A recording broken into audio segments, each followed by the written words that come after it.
안녕하십니까. 저는 국립교통재활병원에서 근무 중인 이진영이라고 합니다.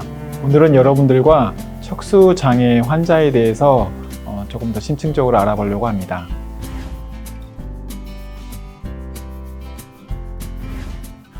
척수라고 하는 부분을 척추로 이렇게 오인하신 분들이 종종 있어요. 척추는 어떻게 보면은 그 뼈와 같은 구조를 말씀드리고, 척수는 뇌와 같은 신경계입니다. 위치를 보게 되면은 척추라고 하는 척추뼈 그 사이에 척수가 보호되고 있는 구조라고 있습니다. 마치 머리뼈 사이에 뇌라고 하는 구조가 보호되고 있듯이 척추 사이에 척수가 보호되고 있습니다. 그래서 경수, 흉수, 요수로 구분을 되는데요. 그 부분이 손상이 됐을 때 저희가 척수장애다라고 진단을 받게 됩니다. 척수장애를 보통 저희가 진단을 받게 될 때는 발병한 이후 6개월이 경과하는 시점에 저희가 장애 진단을 받게 되는데요. 그 이유는 손상이 된 이후에 6개월 정도의 경과를 보면 아주 경미하게 손상이 이후에 회복되시는 분도 있고, 근력이나 소변과 대변과 같은 기능이 회복되지 않는 분도 있습니다.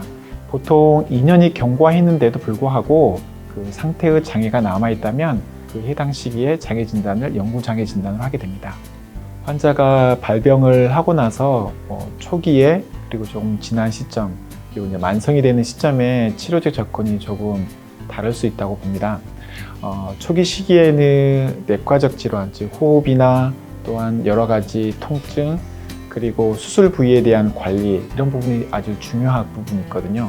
오랫동안 누워있다 보니까는 아무래도 욕창이라든지 이런 체위 변동도 상당히 중요합니다. 증상이 조금 양호해지는 이제 아급성기 정도로 나오게 되면은 치료실에 내려와서 좀 적극적인 재활을 시행을 하게 됩니다. 근데 초기에는 척추나 이런 부분에 수술한 부분들이 많이 있기 때문에 보조기와 같은 경우를 같이 착용하는 경우가 있습니다. 이를 착용하면서 재활하는 데는 조금 제한이 있습니다. 관절 가동 범위 제한이 있어서 이런 부분들을 고려해서 재활을 시행을 하게 되고요. 이제 만성기에 조금 적용하게 되면은 이때 재활은 치료실에 국한된 재활보다는 사회와 또한 자신이 좀 적응할 수 있는 재활로 이행하게 됩니다. 특히나 척수 손상 환자분 같은 경우는 그 방광 관리가 정말 중요한데요. 여러 역동학 검사라든지 또한 정확한 근전도 검사를 통해서 자기 신경학적 변화가 어떻게 되어 있는지 신경 상태를 확인하는 게 필요할 것 같습니다. 그 이후에 본인이 제공받을 수 있는 사회의 지원, 복지제도가 상당히 많습니다. 국가에서 지원되는, 또 자기가 스스로 주변 환경을 개선할 수 있는 부분에 지원받을 수 있는 부분들을 알아야 되겠고요. 개인적으로는 이 부분을 가장 중요하게 생각하는데, 삶을 혼자 사는 게 아니기 때문에 가족들이 함께 교육을 받고 내용을 공유했으면 좋을 것 같습니다. 저희 그 대한척수학회 홈페이지에 가보게 되면 그 무료로 다운받을 수 있는 가족을 위한, 또 환자를 위한 되게 알기 쉬운 PDF 파일로 된 책자들이 있습니다. 이 홈페이지로 접속을 하셔서 필요한 자료를 무료로 다운받으시고 도움이 됐으면 좋겠습니다. 저희 병원에는 제가 복귀를 위한 프로그램들이 운영하는데요. 제가 적응관이라고 하는 2층짜리 건물을 병원 밖에 이렇게 만들어 놓았습니다. 발병하신 지 한 6개월 정도 되셨던 분이 들어갈 때 가족분들과 같이 가시게 되었는데요. 프로그램을 마치고 면담을 하는데 환자분이 이 정도면 내가 집으로 한번 가볼 수 있겠다. 어느 정도 이제 재활치료를 통해서 좀 자신감도 얻게 됐고, 가족분들도 많은 지원들을 통해서 퇴원을 하게 되었는데 집에서 잘 적응하신다. 더 이상 병원으로 가지 않고 불편한 몸이지만 외래를 통해서 재활 치료하고 다니신다는 부분이 있었고, 그래서 개인적으로도 이런 제가 적은 프로그램이 환자분들에게 막연한 퇴원에 대한 두려움을 조금은 감소시켜주는, 문턱을 나타내주는 역할을 하는 것 같습니다. 저는 환자분 재활 치료하는 데 있어서 환자분의 역할도 중요하지만 옆에 있는 가족분들이 더 중요하다고 생각하는 증상이 중에 한 명인데요.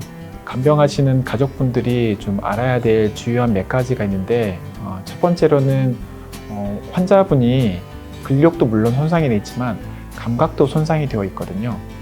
예를 들면 뜨거운 물건을 이동을 하는데 휠체어를 타다 보니까 다리 위에 놓고 이동하신 분이 있습니다. 그 시간이 10초에서 15초 정도밖에 되지 않았을 겁니다. 근데 이미 다리에는 수포처럼 빨갛게 달아올랐는데 그만큼 감각 저하가 있기 때문에 상처라든지 욕창이라든지 이런 부분이 재발할 수가 있고요. 두 번째는 도뇨, 즉 이제 배뇨 관련이 중요합니다.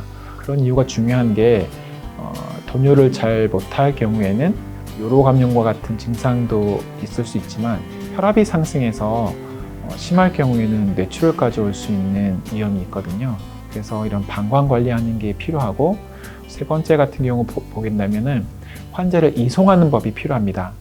환자 스스로 이동하는 데에는 제한이 있기 때문에 안전하게 이동하는 법, 이런 부분을 좀 배워주신다면 훨씬 환자분 그리고 보호자분이 재활 또 같이 지내시는 데 도움이 될 거라 생각을 합니다.